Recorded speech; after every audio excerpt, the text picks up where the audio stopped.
Hello दोस्तों, मैं रमन शुक्ला। स्वागत है आपका रमनलाल क्लासेस में। आज प्रियम्बल की मेरी सेकंड क्लास है और हम अपनी इस क्लास में आज प्रियम्बल को अच्छे से कवर करेंगे। अगर आप एलएलबी एंट्रेंस को छोड़ के कोई और एग्ज़ाम देते हैं, जैसे पीसीएस का एग्ज़ाम देते हैं, उसमें अगर आप पॉलिटी के क्वेश्चंस करना चाहते हैं या फिर वनडे एग्ज़ाम में आप पॉलिटी को कवर करना चाहते हैं, तो आपके लिए ये क्लास सफिशिएंट रहेगी। यूट्यूब पे ऐसी क्लास आपको फ्री में शायद ही कोई प्रोवाइड कराए। टीचर तो सारे अच्छे पढ़ाते हैं, लगभग अगर कोई टीचर आपको पढ़ा रहा है तो अच्छा ही होगा। तो आज हम अपनी क्लास स्टार्ट करते हैं। जैसे कि हमने अपने प्रीवियस क्लास में जाना था कि जो प्रियम्बल का सबसे पहले कॉन्सेप्ट लेकर आया था वो यूएसए लेकर आया था और यूएसए ने ही अपने कॉन्स्टिट्यूशन में प्रियम्बल को शामिल किया था। वर्ल्ड का सबसे पहला रिटन कॉन्स्टिट्यूशन भी यूएसए का है। लोग कहीं गलती कर देते हैं कभी कभी कि वो समझते हैं सबसे पहला रिटन कॉन्स्टिट्यूशन इंडिया का है। नहीं, सबसे पहले रिटन कॉन्स्टिट्यूशन यूएसए का है। सबसे लंबा कॉन्स्टिट्यूशन हमारा इंडिया का है। आज हम प्रियम्बल के हर एक पॉइंट को क्लियर करते हुए चलेंगे। तो चलिए स्टार्ट करते हैं वीडियो। प्रियम्बल का जो सबसे पहला पॉइंट है, प्रियम्बल का जो सबसे पहला पॉइंट है कि प्रियम्बल कहाँ से अडॉप्ट किया गया। प्रियम्बल यूएसए से अडॉप्ट किया गया। इंडिया ने यूएसए से प्रियम्बल को अडॉप्ट किया। अब बात करते हैं कि जो इंडिया में प्रियम्बल किसके थ्रू लाया गया, यानी किस से कट कर प्रियम्बल बना। तो इसको जानने के लिए हम चलते हैं सेकंड कैबिनेट मिशन पे।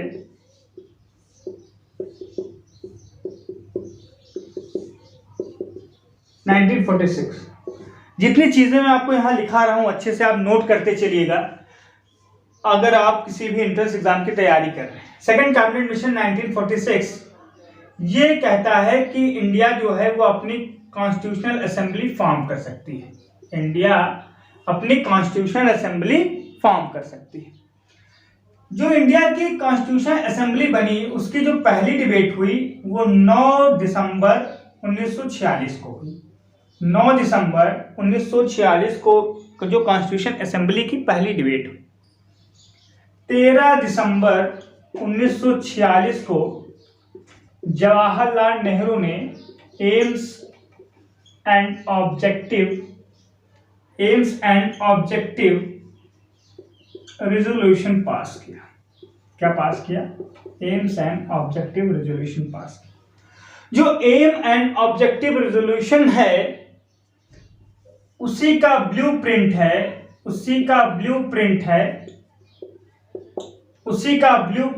प्रियम्बल। जो AIIMS and objective resolution pass किया, प्रेजेंट किया जवाहरलाल नेहरू ने, उसी का ब्लूप्रिंट है प्रियम्बल। अब आपको ये बताते हैं कि क्या प्रियम्बल पूरा एम्स एंड ऑब्जेक्टिव रेजोल्यूशन है? बिल्कुल नहीं, सिर्फ ब्लूप्रिंट है। कंप्लीटली डिक्टो कॉपी नहीं किया गया है कि एम्स एंड रेजोल्यूशन को बिल्कुल कॉपी कर दिया गया है और वही प्रियम्बल बन गया है। नहीं, सिर्फ एक ब्लूप्रिंट है। एग्जाम्पल लेके कहते हैं कि जैसे कोई बेटा अगर अपने पापा पे जाता है तो लोग कहते हैं कि अपने पापा की ब्लूप्रिंट है, ना कि जो उनका बेटा है सेम एज अपने फादर जैसा होगा। अपने फादर जैसा लगता है, कुछ गुण उसके फादर जैसे आ गए हैं। ऐसे ही जो एम्स एंड ऑब्जेक्टिव रेजोल्यूशन है उसके कुछ पॉइंट्स प्रियम्बल में आपको मिलेंगे। अब एक पॉइंट और यहां नोट करिएगा कि जो आपका एम्स एंड ऑब्जेक्टिव रेजोल्यूशन है ये अडॉप्ट किया गया था 22 जनवरी 1947 को और आपका प्रियम्बल अडॉप्ट किया गया था 26 नवंबर 1949 को। ये पॉइंट लिख लीजिए, बच्चे बहुत कंफ्यूज हो जाते हैं। एम्स एंड ऑब्जेक्टिव रेजोल्यूशन आपका अडॉप्ट किया गया था 22 जनवरी 1947 को और प्रियम्बल आपका अडॉप्ट किया गया था 26 नवंबर 1949 को। ये पॉइंट आप अच्छे से क्लियर कर लीजिए। ये तो हो गया हमारा। अब एक क्वेश्चन आपका यहीं पे हम डिस्कस कर लेते हैं। आईएएस के प्री में पूछा गया है, एक बार आप आज जाके सर्च कर लीजिएगा। आईएएस के प्री में ये क्वेश्चन पूछा गया है कि जो कॉन्स्टिट्यूशनल असेंबली बनी उसको लीगली सैंक्शन किसने किया था? किसने ऑथराइज किया था कि आप अपनी कॉन्स्टिट्यूशनल असेंबली फॉर्म करिए? तो सेकंड कैबिनेट मिशन ने, क्योंकि 1946 में आया था, उसने लीगली सैंक्शन किया था कि आप अपनी कॉन्स्टिट्यूशनल असेंबली बना सकते हैं। और इस कॉन्स्टिट्यूशनल असेंबली को इंडिया के पीपुल ने वोट नहीं किया था। इसको किसने वोट किया था? जो member of provincial legislative, member of provincial legislative council ने वोट किया था। Member of provincial legislative council ने वोट किया था, जो कि प्रेजेंट टाइम में एमएलए बोले जानते हैं, ये हो गया। अब आपको एक बहुत अच्छा हम कॉन्सेप्ट समझाते हैं। हम आपको ये भूमिका इसलिए बना रहे हैं कि हम आना चाहते हैं we the people of India, कि यहाँ पे we the people of India क्यों लिखा रहता है, यहाँ पर we the people of India क्यों लिखा रहता है। इसको भी हम चलते हैं अपना, हम आते हैं इंडिया इंडिपेंडेंस एक्ट पे। इंडिया इंडिपेंडेंस एक्ट 1947 जो कि आया था 18 जुलाई 1947 को। ये कहता था कि 15 अगस्त 1947 को जो ब्रिटिश इंडिया है, कौन? ब्रिटिश इंडिया, 15 अगस्त 1947 को जो ब्रिटिश इंडिया है वो दो भागों में बटेगा। एक बनेगा इंडिया और दूसरा बनेगा पाकिस्तान। इंडिया इंडिपेंडेंस एक्ट 1947 जो कि 18 जुलाई 1947 को आया था, ये कहता है कि 15 अगस्त 1947 को ब्रिटिश इंडिया दो भागों में बटेगा, एक बनेगा इंडिया, एक बनेगा पाकिस्तान। और ये भी कहता है कि जब तक आप अपना कॉन्स्टिट्यूशन नहीं बना लेते, तब तक आपका जो हेड ऑफ द स्टेट रहेगा वो इंग्लैंड का क्राउन रहेगा। तो कौन रहेगा?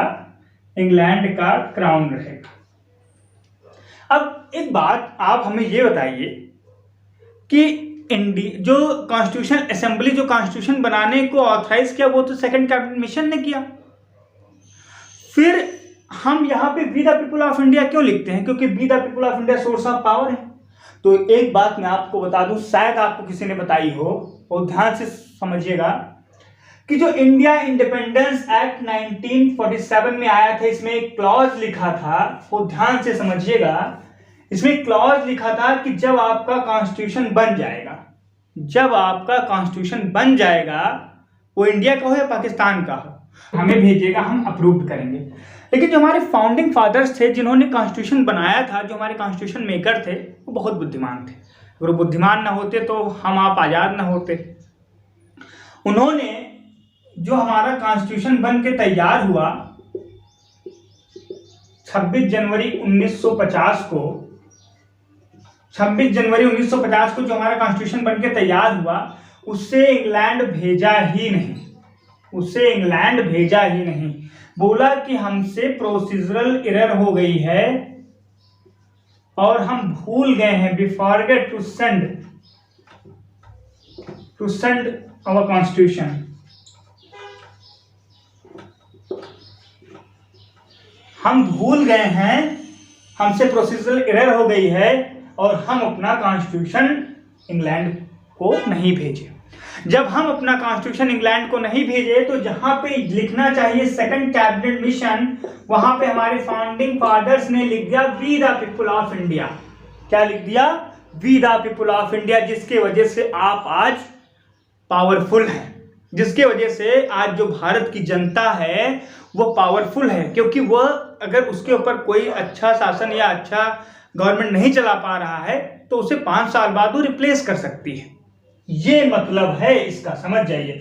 यहां पर we the people of India जो लिखा है वो इस तरीके से लिखा गया है। आप समझ सकते हैं यहाँ पर जो we the people of India लिखा है वो इस तरीके से लिखा गया है। और we the people of India source of power, जिसे कहते हैं कि रियल पावर, रूट्स पावर, मतलब जो पावर आ रही है वो जड़ से आ रही है, रियल पावर, ये सारी चीजें we the people of India इस तरीके से आप लिखे। अब एक बात और बताइए,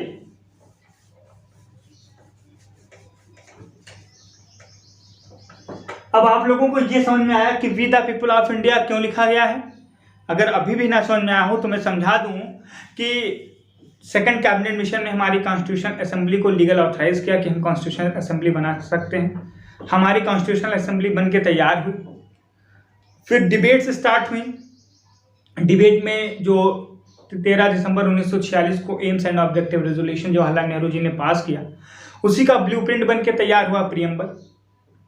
प्रियम्बल, एक बात और जानिए कि प्रियम्बल कॉन्स्टिट्यूशन के सबसे पहले भाग में है, लेकिन वह जोड़ा गया था सबसे लास्ट में, ऐड किया गया था सबसे लास्ट में। फिर इंडिया इंडिपेंडेंस एक्ट आया, उसने बताया कि आप 2 देशों में बटेंगे, जो ब्रिटिश इंडिया है। उसके बाद बताया कि जब ये आपका कॉन्स्टिट्यूशन बन के तैयार होगा तो आप उसे वहां भेज दीजिएगा, हम अप्रूव करेंगे, जो कि हमारे फाउंडिंग फादर्स ने नहीं भेजा। तो आप समझ सकते हैं यहाँ पे we the people of India क्यों लिखा है। अब हम चलते हैं जो हमारे वर्ड्स हैं, sovereign, socialist, secular, democratic, Republic. Sovereign, socialist, secular, democratic,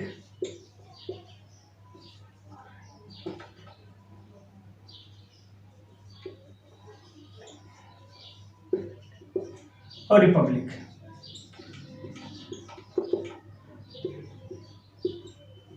इसको मैं स्टार मार्क किए देता हूं। इसको स्टार मार्क मैं इसलिए कर रहा हूं सोशलिस्ट और सेकुलर को, क्योंकि ये बाद में ऐड किया गया है।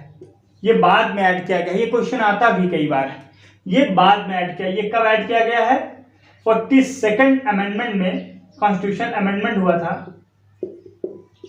1976 में, इंदिरा गांधी जी ने किया था, इंदिरा गांधी गवर्नमेंट ने किया था। इन सब चीजों को नोट करते चलिएगा। और हाँ, 2020 में, 2019 में भी बीएचयू में एलएलबी के एंट्रेंस पेपर में ये आया था कि आप इसे शेड्यूल करिए, रीअरेंज करिए। ये गलत शेड्यूल में लिखा था, ये गलत ऑर्डर में लिखा था, इसे आप सही ऑर्डर में करिए। तो याद कर लीजिए, sovereign, socialist, secular, democratic, Republic. आज हम सॉवरिन पे डिस्कशन करेंगे, डेमोक्रेटिक पे डिस्कशन करेंगे और रिपब्लिक पे डिस्कशन करेंगे। हमारी जो अगली वीडियो आएगी, प्रियम्बल की 3 वीडियो बनेगी, हमारी जो अगली वीडियो आएगी उस पर हम सोशलिस्ट, सेकुलर और अपने जो लिबर्टी, फ्रेटर्निटी और ये सारे वर्ड हैं इस पर डिस्कशन करेंगे। अब यहीं पे एक और हम डिस्कस किए लेते हैं कि 42nd अमेंडमेंट में कौन 3 वर्ड जोड़े गए थे। ये क्वेश्चन कई बार पूछा गया है एग्जाम में कि 42nd कॉन्स्टिट्यूशन अमेंडमेंट जो कि 1976 में हुआ था, उसमें कौन से 3 वर्ड जोड़े गए। तो आपके जो 3 वर्ड जोड़े गए हैं वो जोड़े गए हैं सोशलिस्ट, सेकुलर और इंटीग्रिटी। सोशलिस्ट, सेकुलर, इंटीग्रिटी, आपके ये 3 वर्ड जोड़े गए हैं, आपके ये 3 वर्ड जोड़े गए हैं। अब हम डिस्कस करते हैं सॉवरिन पे। आप कैसे कहेंगे कि जो इंडिया है वह सॉवरिन है? थोड़ा मेरी आर्ट सही नहीं है, इसे देखिएगा कि जो इंडिया है वह सॉवरिन है। सबसे पहले तो इंडिया के ऊपर कोई भी एक्सटर्नल प्रेशर वर्क नहीं करता, कोई भी एक्सटर्नल प्रेशर किसी भी कंट्री का वर्क नहीं करता। इंडिया अपने लॉज, अपने रिफॉर्म्स, अपने एक्ट अपने हिसाब से बनाती है, किसी के दबाव में आके नहीं बनाती। लोग कहते हैं क्या यूनो में ज्वाइन करना इंडिया के सॉवरेनिटी को खत्म करता है? तो मैं एक आपको बात बताऊं कि जो धारा 370 हटी उसके बाद यूनो ने कितना प्रेशर डाला। क्या मोदी जी ने किसी बात को माना? कि हमारी जो सेंट्रल गवर्नमेंट है उसने यूएनओ को किसी बात को माना? हम यूनो की किसी बात को मानने के लिए बाइंडिंग नहीं है, मतलब यूनो से हम सिर्फ जुड़े हैं, यूनो से जुड़ना हमारी संप्रभुता सॉवरेनिटी को भंग करना नहीं है। फिर बात आती है कॉमनवेल्थ गेम की। तो ये जानिए आप, जवाहरलाल नेहरू ने 1949 में ये कहा कि हम लोग कॉमनवेल्थ गेम ज्वाइन करते हैं, क्योंकि हम लोग जब कॉमनवेल्थ गेम ज्वाइन करेंगे तो बहुत सारी कंट्रीज के साथ खेल पाएंगे और धीरे धीरे जो इंडिया उसमें आज़ाद हुआ था हम अपना वर्चस्व स्थापित कर पाएंगे, हम ये साबित कर पाएंगे कि इंडिया भी कोई कंट्री है। लेकिन उन्होंने यहाँ पे बोला कि ये हमारे लिए कोई बाइंडिंग या लीगली ऑथराइज नहीं है, जिस दिन मन करेगा उस दिन इंडिया कॉमनवेल्थ गेम छोड़ देगा। कॉमनवेल्थ गेम वो कंट्रीज खेलती हैं जो कभी इंग्लैंड की कॉलोनीज थी, कभी इंग्लैंड की गुलाम थी। ये आप कैसे प्रूव कर सकते हैं अभी भी कि इंडिया सॉवरेन है, इंडिया सॉवरेनिटी है? पूछो कैसे। इंडिया आज़ाद हुआ 15 अगस्त 1947 को। हमारा देश का कॉन्स्टिट्यूशन बनके तैयार हुआ 26 जनवरी 1950 को। अब इसके बीच में जो इंडिया के ऊपर कानून लागू थे वो था इंडिया इंडिपेंडेंस एक्ट 1947 और गवर्नमेंट ऑफ इंडिया एक्ट 1935।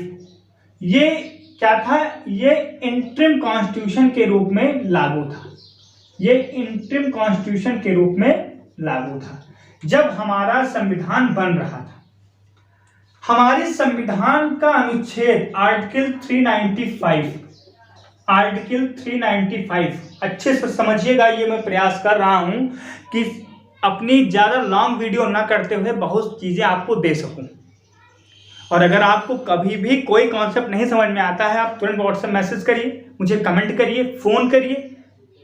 अगर मैं आपको ये यहाँ पे पढ़ा रहा हूँ तो मेरी जिम्मेदारी है कि आपको सारे कॉन्सेप्ट समझ में आने चाहिए। तो आर्टिकल 395 कॉन्स्टिट्यूशन का कहता है कि जिस दिन भारत का संविधान बनकर तैयार हुआ उसी दिन से इंडिया इंडिपेंडेंस एक्ट और government of India act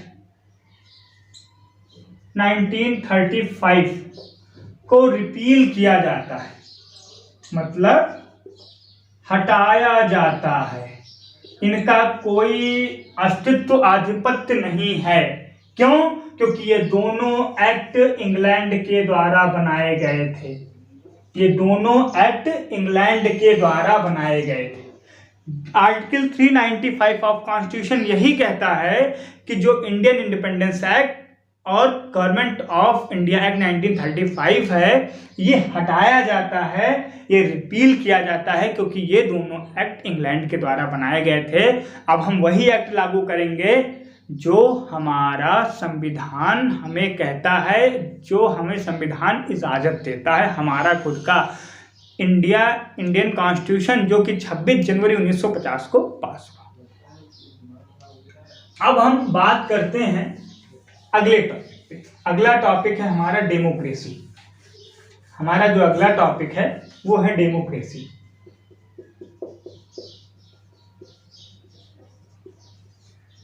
democracy basically 2 type की होती है, एक डायरेक्ट डेमोक्रेसी और एक indirect democracy.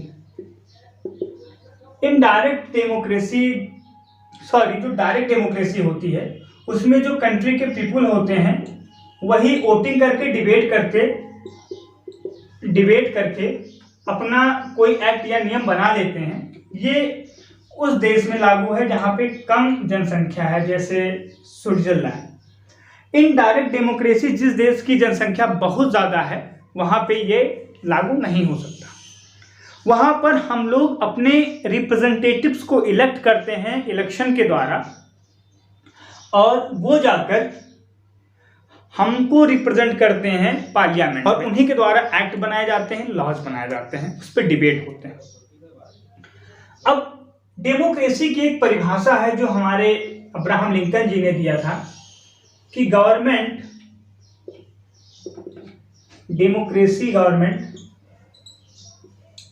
By the people, of the people और फॉर द पीपुल है, और फॉर द पीपुल। ये सबसे बेस्ट डेफिनेशन है डेमोक्रेसी की जो अब्राहम लिंकन जी ने दी थी। अब एक बात बताइए कि इनडायरेक्ट डेमोक्रेसी में जो ज़्यादा वोट पाता है वो गवर्नमेंट बनाता है, जो कम वोट पाता है वो गवर्नमेंट नहीं बनाता है। अब एक गवर्नमेंट फॉर्म हुई और उसने ये नियम ला दिया कि कल से महिलाओं को नौकरी नहीं मिलेगी, तो उसे हम कैसे रोकेंगे? उसे हम कैसे रोकेंगे भाई? वो डिक्टेटरशिप ऑफ नंबर जिसे कहा जा सकता है डेमोक्रेसी को, कि जो ज़्यादा नंबर लाया, जो ज़्यादा ऊंट सीट पाया वो गवर्नमेंट बनाया।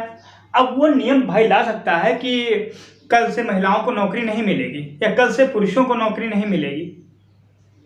तो इसे रोकने के लिए हमें रिपब्लिक होना बहुत जरूरी है। अब हमारा यहाँ जो कॉन्सेप्ट आता है ये रिपब्लिक का आता है। अब जो हमारा यहाँ कॉन्सेप्ट आता है ये रिपब्लिक का आता है, क्योंकि ऐसा करने से उसे हमारा जो कॉन्स्टिट्यूशन ऑफ इंडिया है वो रोकेगा। आर्टिकल 14, आर्टिकल 40, आर्टिकल 13 हमारी जुडिशरी है, ये सारी चीजें उन्हें रोकेंगी। और ये सारी चीजें आती कहाँ हैं? कॉन्स्टिट्यूशन ऑफ इंडिया के अंदर। तो हमारा कॉन्स्टिट्यूशन ऑफ इंडिया उसे ऐसा नहीं करने देगा। मतलब हम जिसे कहते हैं लेक्स रेक्स, यानी किंग्स ऑफ किंग, यानी जो हमारे लॉज हैं, laws is the king of kings. Lex rex हमेशा याद रखिएगा कि जो लॉ है वो राजाओं का राजा है, यानी law is the Kings of king. हमारा कॉन्स्टिट्यूशन ऐसा करने से उन्हें रोकेगा। अगर कोई देश सिर्फ डेमोक्रेटिक है, रिपब्लिक नहीं है, तो एक बहुत बड़ा ब्लंडर हो सकता है, क्योंकि फिर वो डिक्टेटरशिप ऑफ नंबर्स हो सकता है कि जो गवर्नमेंट फॉर्म होगी वो डिक्टेट कर सकती है, डिक्टेटरशिप कर सकती है, बहुत सारी चीजें अपना मनमानी कर सकती है, तानाशाही कर सकती है, क्योंकि उसे रोक टोक करने वाला कोई नहीं है। लेकिन हमारा जो कॉन्स्टिट्यूशन है वो किसी भी गवर्नमेंट को रोकता है अगर वो कोई गलत काम करती है, जो कि संविधान के बाहर है, संविधान के दायरे से बाहर। रिपब्लिक में एक और बात आता है कि जो हेड ऑफ द स्टेट हो वो इलेक्टेड हो। वो क्या हो? इलेक्टेड हो। जैसे इंग्लैंड में हेड ऑफ द स्टेट जो है वो इलेक्टेड नहीं है। पहले एलिजाबेथ थी, अब उनकी मृत्यु हो चुकी है, अब प्रिंस चार्ल्स हैं। लेकिन ऐसा यहाँ पे बिल्कुल नहीं है। पहले हमारे रामनाथ कोविंद जी थे, उनसे पहले प्रणब मुखर्जी थे, इस समय मैडम द्रौपदी मुर्मू जी हैं। ये सारे लोग इलेक्टेड हैं। हमारे यहाँ जो हेड ऑफ द स्टेट है वो इलेक्टेड है। डेमोक्रेसी की एक और परिभाषा है जो आप लोग अच्छे से जान लीजिए। अगर उस परिभाषा को आप नहीं जानते हैं तो फिर डेमोक्रेसी का मतलब नहीं है। इनडायरेक्ट डेमोक्रेसी की परिभाषा है ये। इनडायरेक्ट डेमोक्रेसी में क्या होता है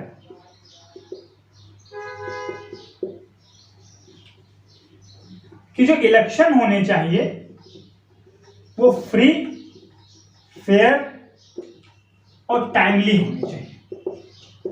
अब अभी की गवर्नमेंट है, ये कहते हैं हम 10 साल बाद इलेक्शन कराएंगे। फिर कोई गवर्नमेंट है वो कहते हैं हम 20 साल बाद इलेक्शन कराएंगे। फेयर इलेक्शन हो ही ना। तो डेमोक्रेसी का क्या मतलब है?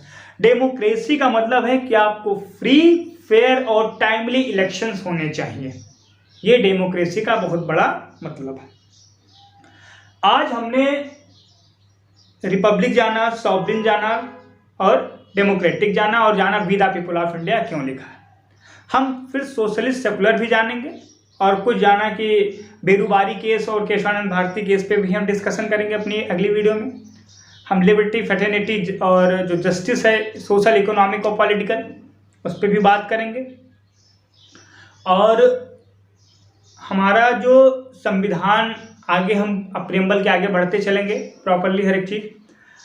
अगर आप लोग को इससे भी डीप जानकारी चाहिए, इससे भी और अच्छी कॉन्सेप्ट को समझना चाहते हैं, तो आप हमारे एक व्हाट्सएप ग्रुप को ज्वाइन करें जिसपे एक्स्ट्रा क्लास भी चलती हैं, जिसका प्राइस सिर्फ 20 रुपीज़ है।